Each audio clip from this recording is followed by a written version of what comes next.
అయోధ్య. శ్రీరాముడి జన్మస్థలమే ఈ అయోధ్య. కానీ ఆ రాముడు పుట్టిన తన సొంత భూమిలోనే తనకి చోటు లేకుండా పోయింది.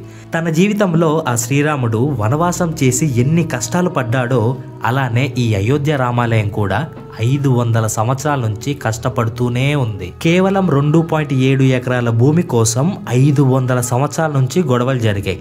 ఆఖరికి ఎన్నో కోట్ల మంది హిందువుల పూజలతో ఉద్యమాలతో ఆ స్థలంలో రాముడి గుడి కట్టేందుకు సుప్రీంకోర్టు పర్మిషన్ ఇచ్చింది.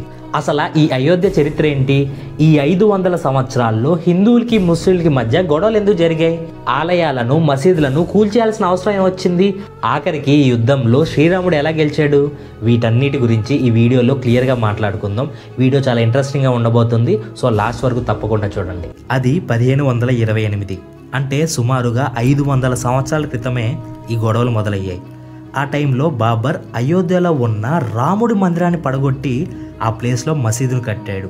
ఆ మసీదు పేరే బాబ్రీ మసీద్. ఈ విషయం గురించి మనలో చాలామందికి తెలుసు. కానీ దానికి ముందు ఏం జరిగిందో మనలో చాలా కొంతమందికే తెలుసు. అదేంటంటే శ్రీరాముని పుత్రుడైన కుశుడు అయోధ్యలో రామ మందిరాన్ని నిర్మించాడు.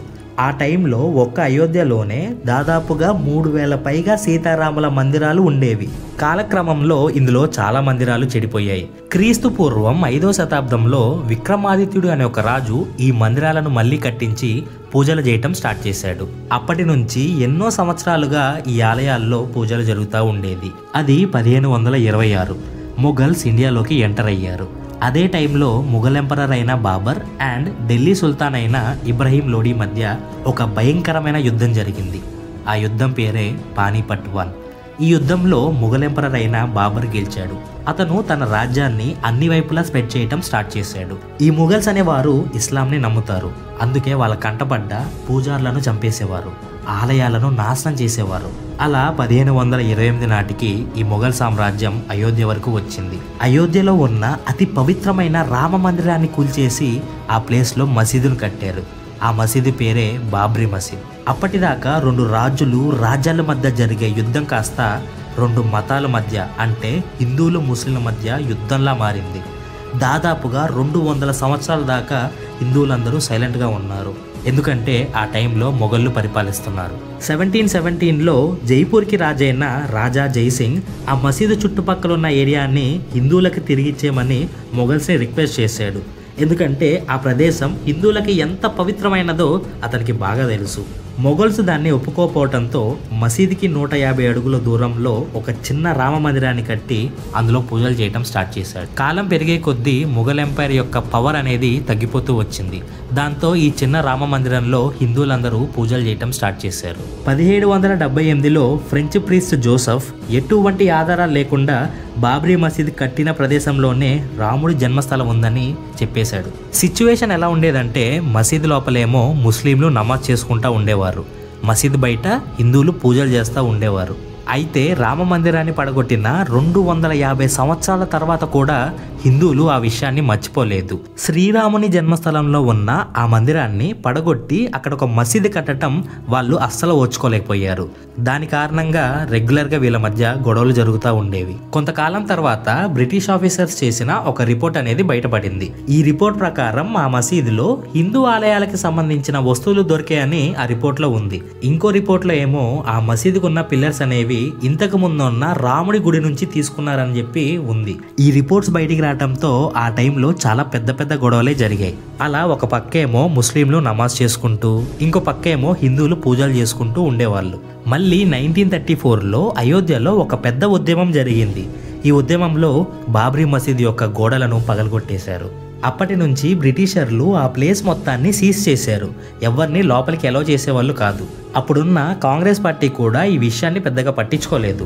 ఎటువంటి రాజకీయ సపోర్ట్ లేకపోయినా, మీడియా సపోర్ట్ లేకపోయినా, కేవలం రాముడి మీద ఉన్న భక్తితో 400 సంవత్సరాలుగా ఆ ఉద్యమాన్ని ఆపకుండా పోరాడుతూనే ఉన్నారు. ఫైనల్గా 1947లో ఇండియాకి స్వాతంత్రం వచ్చింది. అప్పుడైనా అయోధ్యలో రామ మందిరం కడతారేమో అని అందరూ ఆశపడ్డారు. కానీ కాంగ్రెస్ గవర్నమెంట్ ఎప్పటిలాగే ఈ విషయాన్ని లైట్ తీసుకుంది. 1947లో జరిగిన ఒక విషయం వల్ల దేశం మొత్తం అయోధ్య వైపు చూసేలాగా చేసింది. ఒకరోజు మసీదు నుంచి గంటల శబ్దం వినిపించింది. ఎవరో పూజలు చేస్తున్నారని తెలిసింది. సో అక్కడ ఉన్న వాళ్ళందరూ లోపల ఏం జరుగుతుందని చెప్పి లోపలికి వెళ్ళి చూశారు. అక్కడికి వెళ్ళి చూస్తే అక్కడ ఒక రాముడి విగ్రహం ఉంది. దాంతో హిందువులందరూ ఆ రాముడి విగ్రహానికి పూజలు చేయటం స్టార్ట్ చేశారు. కానీ ముస్లింలు మాత్రం ఆ విగ్రహాన్ని రాత్రికి రాత్రే ఎవరో పెట్టారని చెప్పి అంటూ ఉండేవాళ్ళు. అందువలన ఆ టైంలో ఇరు మతాల మధ్య చాలా పెద్ద పెద్ద గొడవలే జరిగాయి. అప్పుడు ఇండియన్ ప్రైమ్ మినిస్టర్ అయిన నెహ్రూ గారు ఆ గొడవలను ఆపడానికి ఆ విగ్రహాన్ని అక్కడి నుంచి తీసేయమని ఆర్డర్ చేశారు. కానీ ఆ విగ్రహాన్ని తీస్తే ఇంకా గొడవలు పెద్దగవుతాయని ఎంతమంది చెప్పినా వినలేదు. లాస్ట్కి హిందూ మహాసభ న్యాయవాది అయిన గోపాల్ సింగ్ విశారడ్ ఆ రాముడి విగ్రహానికి పూజలు చేసుకోవడానికి పర్మిషన్ ఇవ్వాలని సుప్రీంకోర్టులో కేసేశాడు. 35 సంవత్సరాలైనా కూడా ఆ కేసులో ఎటువంటి రిజల్ట్స్ రాలేదు. ఫైనల్గా 1980లో బీజేపీ పార్టీ పెట్టింది. బీజేపీ పార్టీ పెట్టగానే ఈ ఉద్యమం అనేది వేరే లెవెల్కి వెళ్ళిపోయింది. 1986లో అద్వానీ నాయకత్వంలో బీజేపీ పార్టీ మొత్తం సోమనాథ్ నుంచి అయోధ్య వరకు సుమారుగా 10,000 కిలోమీటర్లు రథయాత్ర చేద్దామని చెప్పి ప్రారంభించారు. ఈ యాత్ర మధ్యలోనే అద్వానీని బీహార్లో అరెస్ట్ చేశారు. కానీ రాముడి మీద ఉన్న భక్తితో అందరూ కలిసి అయోధ్య వరకు వచ్చి ఆ యాత్రను సక్సెస్ఫుల్గా కంప్లీట్ చేశారు. ఎక్కువగా వచ్చిన భక్తులను కంట్రోల్ చేయడానికి అప్పటి గవర్నమెంట్ వాళ్ళ మీద ఫైరింగ్ చేసింది. అందులో చాలామంది అమాయక ప్రజలు మరణించారు. ఫైనల్గా డిసెంబర్ 6, 1992 దాదాపుగా 2 లక్షల మంది భక్తులు అయోధ్యకు వచ్చి ఉద్యమం చేస్తున్నారు. ఆ టైంలో కళ్యాణ్ సింగ్ ఉత్తరప్రదేశ్కు సీఎంగా ఉండేవాడు. పివి నరసింహారావు ప్రైమ్ మినిస్టర్గా ఉండేవారు. అప్పుడు కళ్యాణ్ సింగ్ ఇంతకుముందు జరిగినట్టు భక్తుల మీద ఎలాంటి కాల్పులు జరగకూడదని చెప్పి పోలీసులకు స్ట్రిక్ట్ ఆర్డర్ ఇచ్చారు. కానీ అంత ఎక్కువ మంది అయోధ్యకి రావటం వల్ల ఏదైతే జరగకూడదు అనుకున్నామో అదే జరిగింది. ఆ రోజు మధ్యాహ్నం 2 లక్షల మంది భక్తులు ఒకటేసారిగా బాబ్రీ మసీద్ మీద అటాక్ చేశారు. కేవలం 4 గంటల్లోనే మసీద్ మొత్తాన్ని కూల్చేశారు. ఆ తర్వాత ఈ మసీదు కారణం వల్ల దేశం మొత్తం ఎన్నో హిందూ ముస్లింల గొడవలు జరిగాయి. ఆ గొడవల్లో సుమారుగా 2 నుంచి 3 వేల అమాయక ప్రజలు మరణించారు. తర్వాత వాజ్పేయి గవర్నమెంట్ అధికారంలోకి వచ్చాక ఆర్కియాలజీ డిపార్ట్మెంట్తో ఆ ఏరియా మొత్తం జాగ్రత్తగా రీసెర్చ్ చేపించారు. వాళ్ళ రిపోర్ట్ ప్రకారం ఆ మసీదు కన్నా ముందు ఆ ప్రాంతంలో ఒక హిందూ దేవాలయం ఉందని తెలిసింది. తర్వాత మళ్ళీ కాంగ్రెస్ గవర్నమెంట్ అధికారంలో ఉండటం వల్ల ఈ కేసుని పక్కన పడేశారు.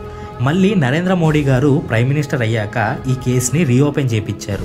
ఫైనల్లీ 76 ఉద్యమాల తర్వాత, ఎంతో మంది భక్తుల ప్రాణత్యాగాల తర్వాత, 500 సంవత్సరాల తర్వాత శ్రీరాముడు పుట్టిన తన సొంత ప్రాంతంలోనే ఆయనకి చోటు దొరికింది. అయోధ్యలో రామ మందిరాన్ని కట్టడానికి సుప్రీంకోర్టు పర్మిషన్ ఇచ్చింది. అదండి, అందుకే అయోధ్యలో రాముడి మందిరం కట్టడానికి 500 సంవత్సరాలు పట్టింది. ఇంకొన్ని రోజుల్లో ఆ అద్భుతమైన ఆలయాన్ని మనం కూడా చూడబోతున్నాం. అందరూ కామెంట్లో జై శ్రీరామ్ అని టైప్ చేయండి. మన వీడియో నచ్చితే వీడియోకి లైక్ చేసుకోండి. అలాగే మన ఛానల్ని సబ్స్క్రైబ్ చేసుకోండి. Thank you.